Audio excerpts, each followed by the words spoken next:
This is the second generation Volkswagen T-Roc and I won't beat around the bush. After 6 years of rolling downhill, it seems as if VW has finally bounced back. This car is not what I expected.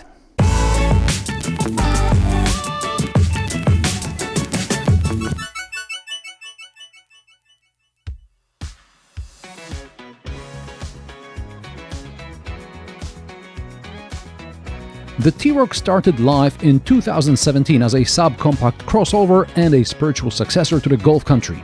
Its dimensions fell between the larger Tiguan and the smaller T-Cross, although the arrival of the cheaper Taygo model in the Volkswagen lineup has caused the first-generation T-Roc to lose some of its appeal. The new T-Roc is over 13 cm longer than the previous generation model, even though most of it is due to longer overhangs, as the wheelbase has been extended by just 4 cm. The new T-Roc is also about a centimeter wider and a centimeter lower than the first generation model. The Volkswagen T-Roc isn't the largest car in its segment. It's larger than the Citroën C4, but smaller than the Kia Niro or the Mazda CX-30. The boot, however, is among the largest in its segment. VW claims this thing has got 475 liters capacity, and according to my measurements, when you drop the double floor, this is actually how much you'll get. The capacity will be smaller if you option a mini spare shut-up or the Harman Kardon audio system with a subwoofer. And okay, bye. I wish it made up its mind.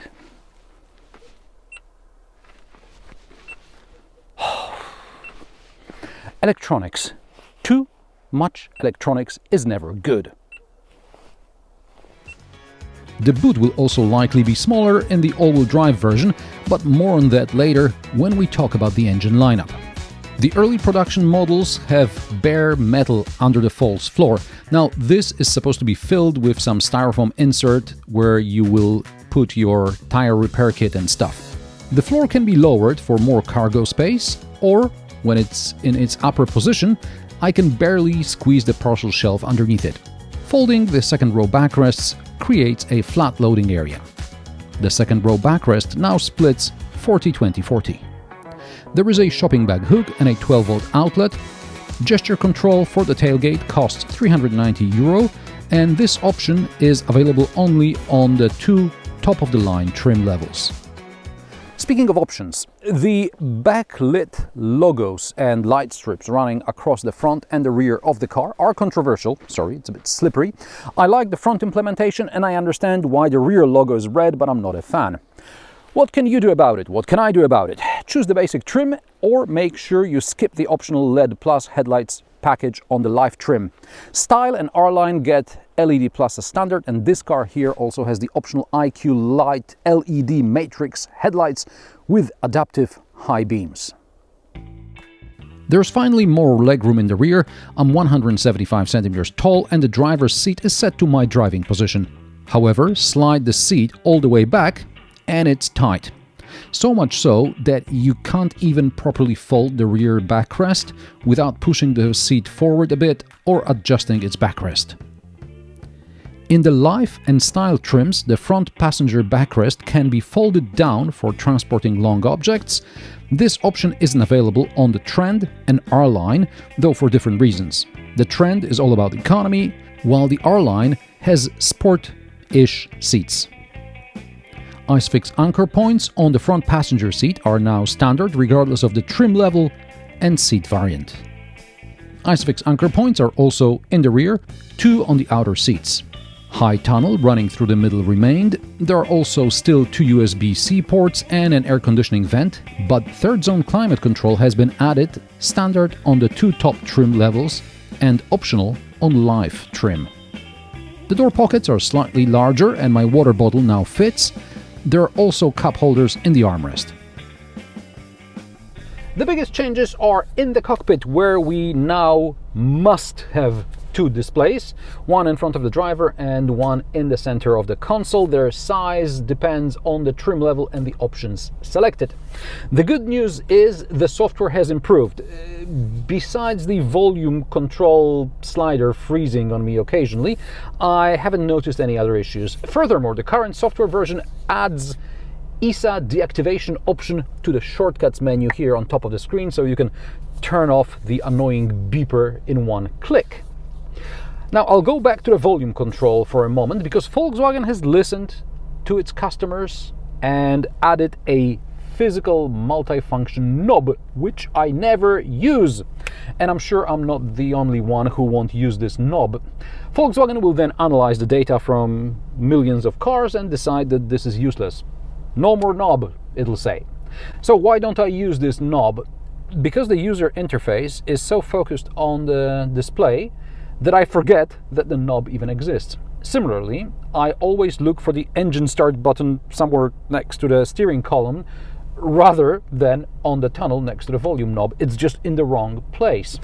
Now, I can adjust the volume with the knob or press it to select the drive modes, which again I don't use because I rarely change drive modes at all. And secondly, it's more convenient for me to do it either from the screen, or I can adjust the volume using physical buttons on the steering wheel. So the volume knob is just redundant in this car.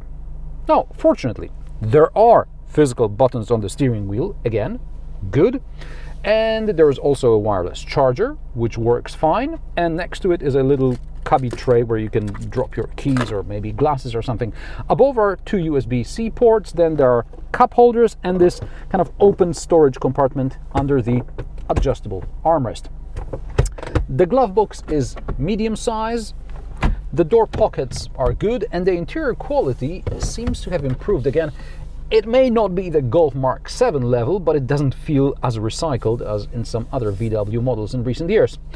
Manual transmission seems to be gone from all new VWs, so we now have this gear selector next to the steering wheel on the steering column, which means the wiper switch is on the same stock as the turn signals. And since the gear selector is on the steering column, the engine start button should also be somewhere around here, not on the tunnel next to this useless knob. Ergonomics, Volkswagen, ergonomics, you used to be great at it.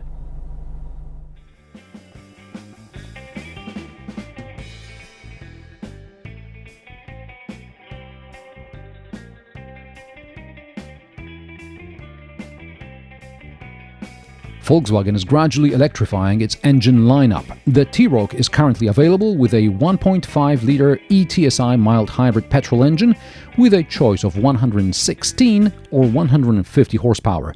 It's a front-wheel drive setup. A front-wheel drive full hybrid based on the 1.5-litre engine will be added at a later date, as will a 2-litre mild hybrid motor with 4-motion all-wheel drive producing 204 horsepower. An even more powerful version with a 2-litre engine and all-wheel drive will follow later.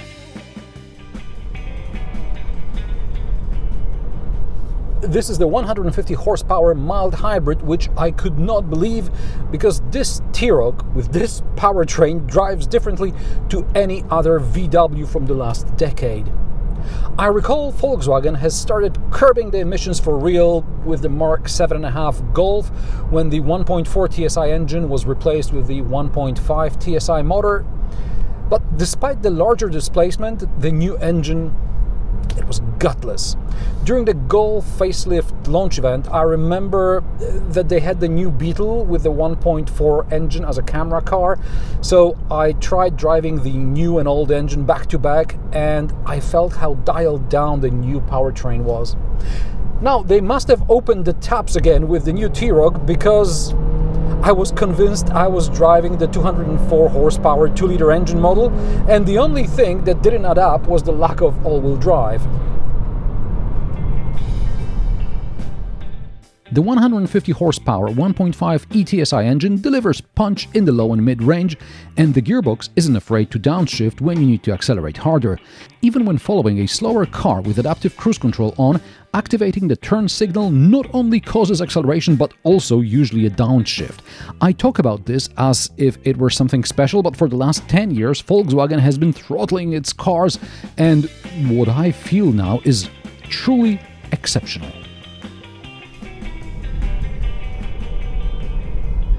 Driving has become engaging and fun again.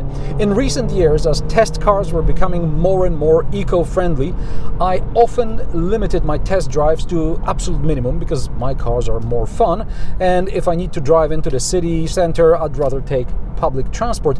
But with this new T-Roc, I felt an urge to run errands or just to drive it for pleasure, and this is a good sign. And all this in normal mode because, as I mentioned earlier, I rarely change driving modes. I do it only for acceleration runs to see if there's real difference between the normal and sport modes.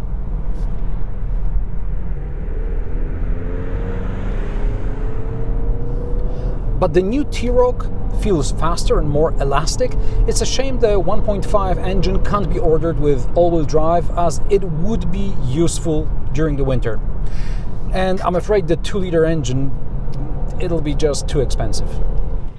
The new T-Roc should be slower from 0 to 100 km per hour than the previous generation. It weighs over 1450 kilograms, which is some 100 kilograms heavier than its predecessor. Therefore, it should do 0 to 100 km per hour in 8.9 seconds, 0.3 of a second slower than the old model with the same power output. I checked, and I had to ask VW for a comment regarding potential engine or software tuning in this test example. I got 8.3 seconds on wet tarmac and on winter tires. Volkswagen Poland is adamant this is a stock, early production model with no modifications whatsoever. It seems they pulled a trick from BMW's handbook: under-promise and over-deliver. I'm impressed. Now, the suspension here is standard. It soaks up the bumps well while remaining sufficiently firm to handle fast cornering. And that steering, I can't think of anything in the Volkswagen lineup below the Golf GTI that would be as fun to drive as this T-Roc.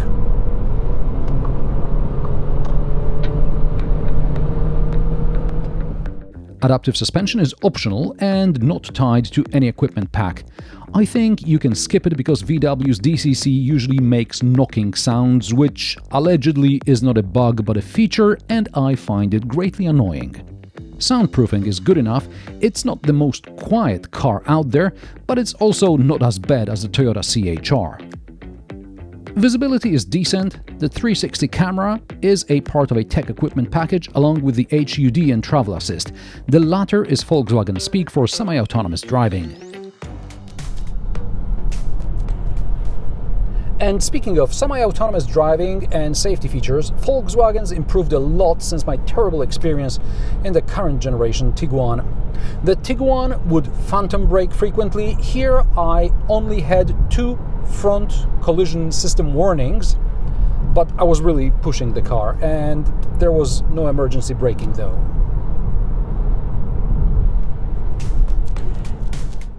Okay, after I recorded this, I've experienced overzealous emergency braking twice, and the seatbelt tensioners went off once, and the boot started opening every time I passed close to the rear of the car parked in my driveway. There's also a new feature called Park Assist Pro. It costs only €155, but is it worth anything at all? Let's find out.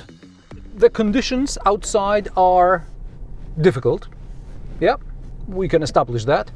And we've parked our Countryman in a spot that will be relatively tight. So when we park this car, it would be difficult for either one person from the other car or us to get out. So we'll use automatic parking. Now, whether a tighter space would be feasible, I don't know. The conditions are difficult. There's a lot of snow. So we'll just go with whatever we have. See, this is the spot right here. We've already parked it. just so that we don't go absolutely blind into it, but let's see how it's gonna cope. Oh, I think I've driven a bit too far. Okay, so we'll try it again. Hoppa. Whee! Okay, let's see if it can discover the space once again when I'm closer. Come on. You've done it already off camera, so now you can show us how great you are. And no more! Okay, let me go around.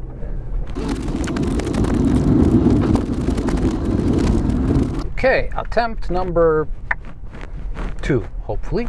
Okay, so it found some other spots which are not that interesting, but I want this one, and it's not this one just yet, I think. Aha, yeah, this is our spot. Okay, so now I can either park while sitting inside, or I can use the app. So I shall use the app.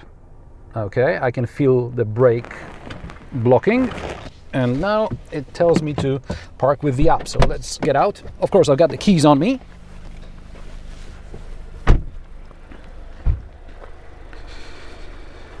Okay, let's go into the Park Assist app, which is separate from the Volkswagen app.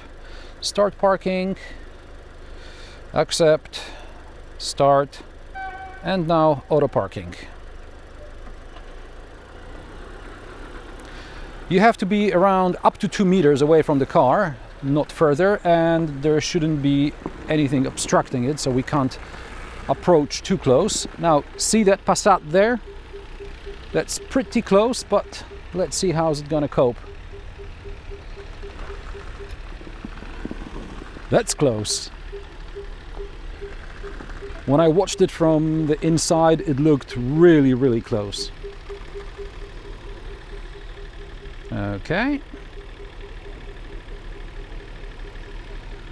Sometimes it needs a bit more motivation, so you need to release park, press it again, and then it knows that you're still in control. See, turning the wheels, going a bit front, a bit forward. Come on. Now, would I do it quicker? Of course I would. Would I want to be getting in and out of the car that's parked close to other dirty cars? Not necessarily. So, it's something you may or you may not want to use. Of course, there's also automatic parking, which you can store, like your parking position on your driver or something, and the car will park there. So, in we go. Yep, we're done. So, it's not great, not terrible. Over and out.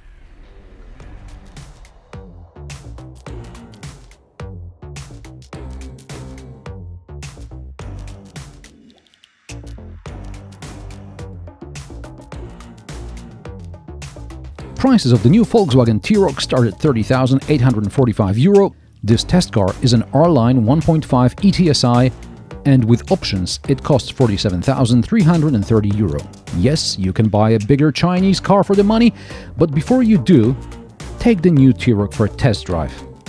I'm telling you, it'll be worth it. Volkswagen has paid dearly for Dieselgate. Software issues and half-hearted electrification dragged on while internal combustion engine cars were collateral damage. However, it seems the new management is leading the company in the... which one is right? Anyway, in the right direction. And the new T-Roc is living, or rather driving proof. What about you? Do you own last generation T-Roc? What made you choose it? Did it live up to your expectations? And are you planning to get this new one? Or maybe you're looking at some of its competitors. Let me know in the comment section below. If you like my sarcastic, down-to-earth and possibly mildly amusing car reviews, join me every Friday at 3 p.m. Central European Time, and don't forget to subscribe and like this video, as it helps me with the YouTube algorithm. Thanks for watching, and I will see you in the next one.